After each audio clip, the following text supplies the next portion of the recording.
This never gets easy. I always go back to the beginning of my role as mayor in Harlem Hospital, where Officer Mora and Rivera were assassinated. And I remember watching their family members enter the hospital in a loud yell of, "No, God, please tell me it's not true." And I thought about that today when the notification came over from the police commissioner that we had a number of shots fired, and we're still unraveling what took place. And our hearts are heavy. 5 innocent people shot tonight. We lost 4 souls to another senseless act of gun violence, including a member of the New York City Police Department, Officer Islam. He served in the 47th Precinct.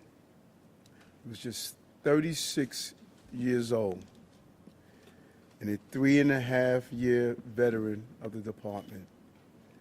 He was doing what he does best, and all members of the police department carry out. He was saving lives. He was protecting New Yorkers. He's an immigrant from Bangladesh, and he loved this city. And everyone we spoke with stated he was a person of faith and a person that believed in God and believed in living out the life of a godly person. He embodies what this city is all about. He's a true blue New Yorker, not only in the uniform he wore, but in his spirit and energy of loving this city. And early tonight, I met with the officer's family. I told them that he was a hero, and we admire him for putting his life on the line. This was his dad's only son. I think about Jordan, my child, and it's unimaginable to experience a loss of this magnitude. And 3 other innocent civilians are also dead. 2 males and 1 female, and another male is seriously injured, fighting for his life in critical condition because of the violent, despicable attack. Additionally, the shooter is dead of an apparent self-inflicted gunshot wound. To be clear, 6 total tonight died, 1 including the perpetrator. And I'm sorry, 6 total was shot tonight, 1 including the perpetrator.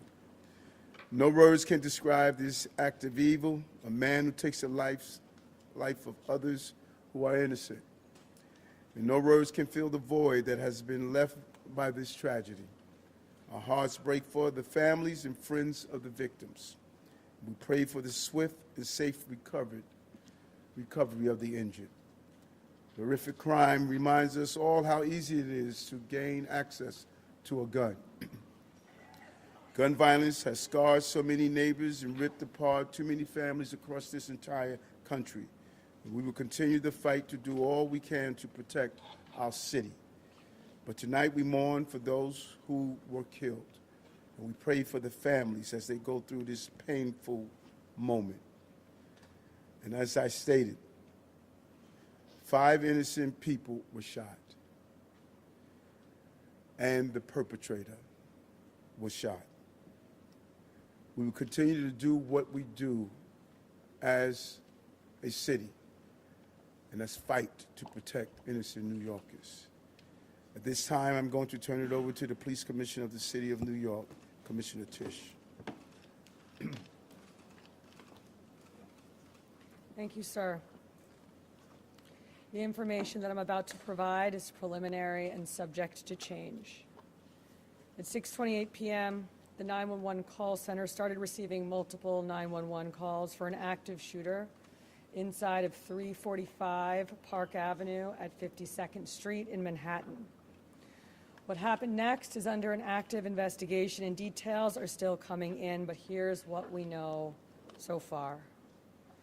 Surveillance video shows a male exit a double-parked black BMW on Park Avenue between 51st and 52nd Streets, carrying an M4 rifle in his right hand. He walks towards the building's entrance. That individual was seen exiting the BMW alone. The building's security camera footage shows the shooter enter the lobby, turn right, and immediately open fire on an NYPD officer. He then shoots a woman who took cover behind a pillar and proceeds through the lobby, spraying it with gunfire. He makes his way to the elevator bank, where he shoots a security guard who was taking cover behind the security desk. One additional male is shot in the lobby, per his own statement from the hospital. The shooter then calls the elevator, which opens in the lobby. A female exits that elevator, and he allows her to walk past him unharmed. He goes up to the 33rd floor, which is Rudin Management, and begins to walk the floor, firing rounds as he traveled. One person was struck and killed on that floor. He then proceeds down a hallway and shoots himself in the chest. In total, we have 5 victims shot, our officer and 4 other innocent civilians, plus the shooter. The shooter is believed to be Shane Tamura, a 27-year-old male with a Las Vegas address. The vehicle he exited is registered in Nevada to Mr. Tamura. Inside of that vehicle, officers found a rifle case with rounds, a loaded revolver, ammunition, and magazines, a backpack, and medication prescribed to Mr. Tamura. The vehicle was searched by our bomb squad and found to be clear of any explosives.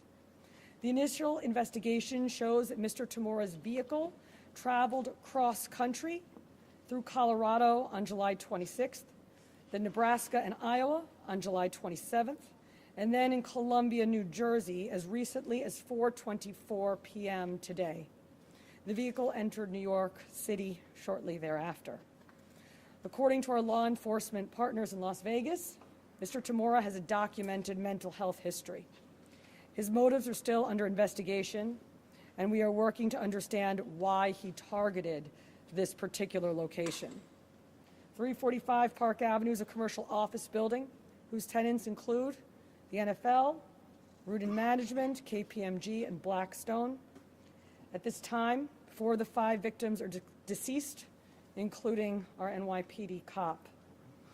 Our officer was transported here to New York Presbyterian along with 1 male civilian, the lone shooting survivor, who is in critical but stable condition at this time. 2 other civilians, 1 male and 1 female, both deceased, were brought to Bellevue. The 4th civilian is a female who was found dead on the 33rd floor of the location. Additionally, there are 4 other victims being treated for minor injuries sustained in their attempts to flee the scene. Victims' names are being withheld at this time, pending family notification. Officers from our Special Operations Division are currently conducting a secondary sweep of the entire building. I want to be very clear. We believe this to be a lone shooter, and there is no longer an active threat to the public. But today, 4 innocent victims are dead. Among them is NYPD police officer Didarul Islam, 36 years old, 4 years on the job. Officer Islam was married with 2 young boys, and his wife is pregnant with their 3rd child. He's assigned to the 4-7 precinct in the Bronx. He was doing the job that we asked him to do. He put himself in harm's way. He made the ultimate sacrifice, shot in cold blood, wearing a uniform that stood for the promise that he made to this city. He died as he lived, a hero. I want to extend my profound sympathies to all of the victims and their families, and to the brave NYPD cops who today lost a brother. There are still many questions that we have to answer, and we will answer them. But for now, our city is in mourning for the innocent lives lost. May their memories be a blessing. Pat.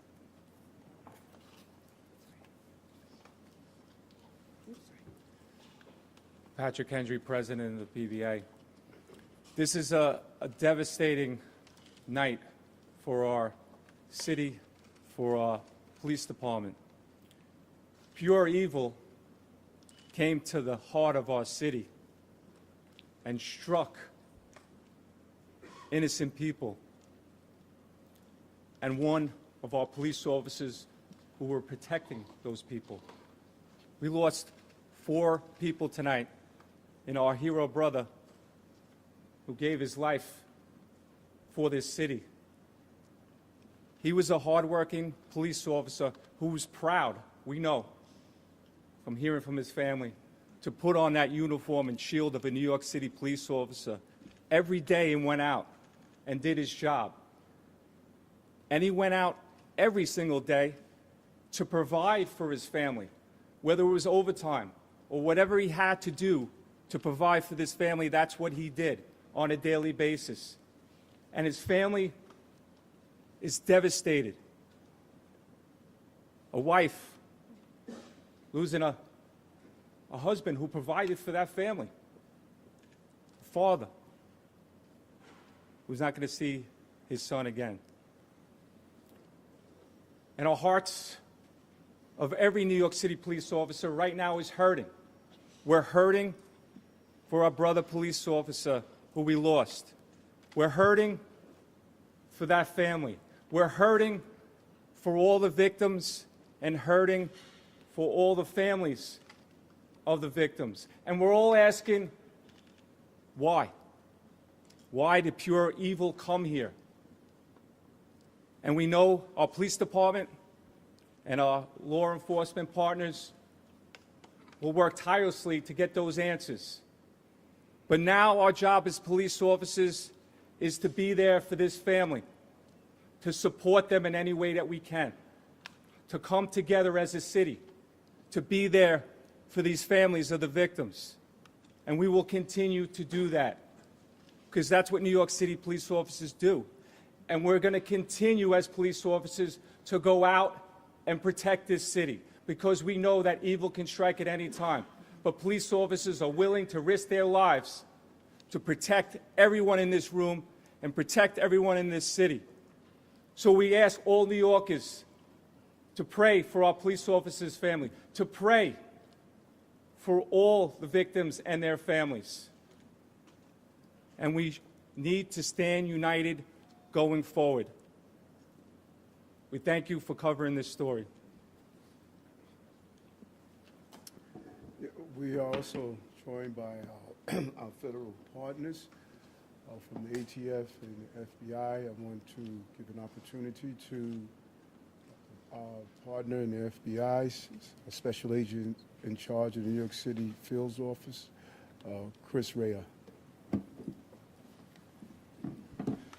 Thank you, Mayor.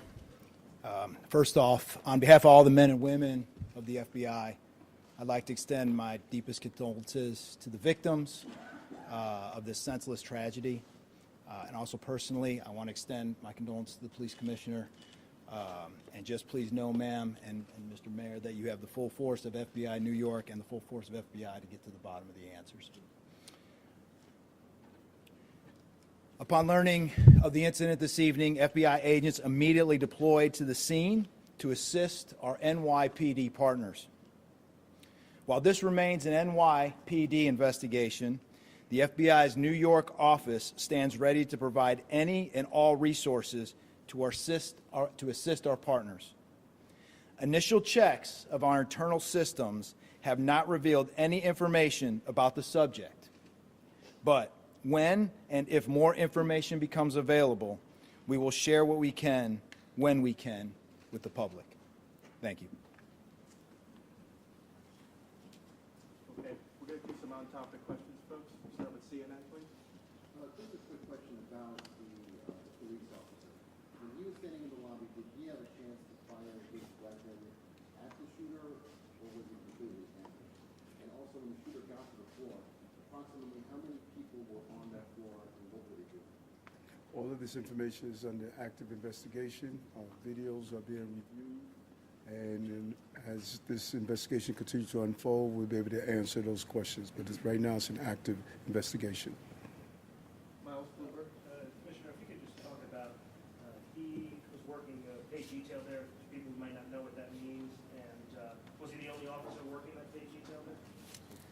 I believe that there were 2 officers in the building working pay detail assignments in different parts of the building. And what is that if people, may say he's on his day off working in uniform? Paid detail is a program that we have set up at the police department that allows companies to hire officers in uniform to provide extra uniform security. Commissioner, did she, based on interviews with witnesses, did she say anything at all? And secondly, did he leave behind any manifesto, any writings or paperwork? I already described what we found in the vehicle, and it's too early in the investigation to discuss anything more. Thank you. Is there any indication that he had any prior connection to New York or to the real estate industry? I believe that's the business he was in. As I said, too early in this investigation to tell, but nothing that we have seen preliminarily. Commissioner, can you talk about what the medication was that was found in the vehicle? I cannot. Can you speak about any prior law enforcement contact you may have had? I cannot, other than to say that our partners in Las Vegas made us aware of a mental health history. Yes, you? What's your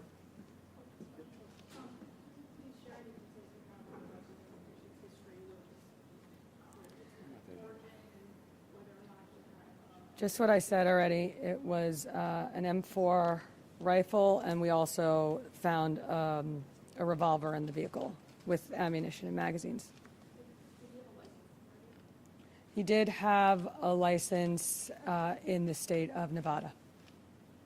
Was there any intelligence indicating that this location was at risk beforehand? And are you considering this a targeted attack or an act of terrorism? At this time, it's too early in the investigation to tell.